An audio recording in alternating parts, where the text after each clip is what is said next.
Okay, so look, it's your boy, Mr. Duplex, Mr. Credit Guru. Depending on which video of advice that I'm giving you, I'm usually here to give you some type of financial advice on credit or how to purchase real estate or leverage it. But this particular video is on how to lay vinyl peel and stick and vinyl glue down. See, a lot of people, when they go to get their flooring done, they really don't know the difference, how much it costs, how much really goes into the process. But I'm gonna keep this one short and sweet and show you the difference. That vinyl glue down is just pretty much a smooth texture, while peel and stick has this sticky texture with wrapper and covering.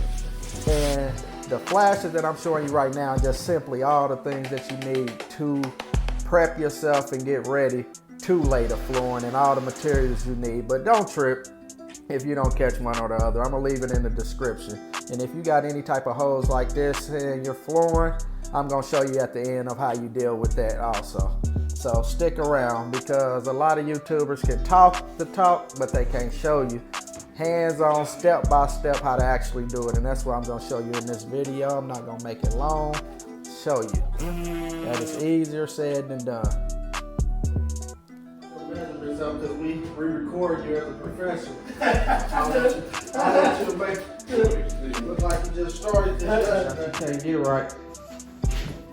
Hey, you want me to lay them? You can't get it right? If you notice, we pretty much teasing him because the flooring is not staggered. And if you want that specific design in your floor where it's not just straight up and down how it looks in that video, I got to give them a few tips on it, but it's just a minor setback. If you see the direction of the flooring now, we pretty much got it together, and we rotating room from room.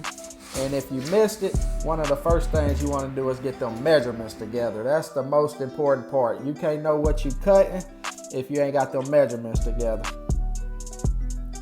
Also, I want to note, pay specific attention to the tools that I'm using and how I'm using them, because that plays another major role. But once again, I'm going to leave them in the description what all I'm using. And when you cut them edges, make sure the cutting edge is going up under the trim.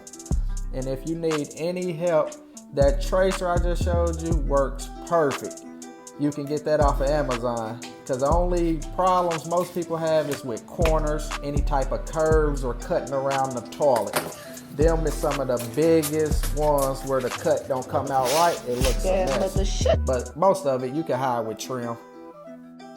Another thing you'll be able to take note of, it won't line up right. There'll be a nice size gap in there, so you'll know you pretty much got it the wrong way. Now, let me show you some of the worst of the worst. That not even a year later after doing this, water leakage from the refrigerator and the toilet leak messed it up to where we had to do it all over again. So beware who you rent to. But as you can see, we getting it together. You turn around, use the same process. Only difference, might use a little bit of floor leveler this time, the saw as you can see, and a little bit of kills to kill the water from the mold. But other than that, it can be a rewarding process long you use the proper steps. Put a lot into your prepper, shop vac, sweep, make sure no nails, no staples, or anything is sticking up that will make the floor unlevel. And another tip or trick I like to use, I don't use the 100-pound roller. I just use a lot of foot traffic and use the boxes of flooring that I'm not using as I'm laying it to weigh it down, to make sure the floor stays down smooth and you won't have any problems at all. Peace. Look forward to the next video on how to lay the vinyl glue down.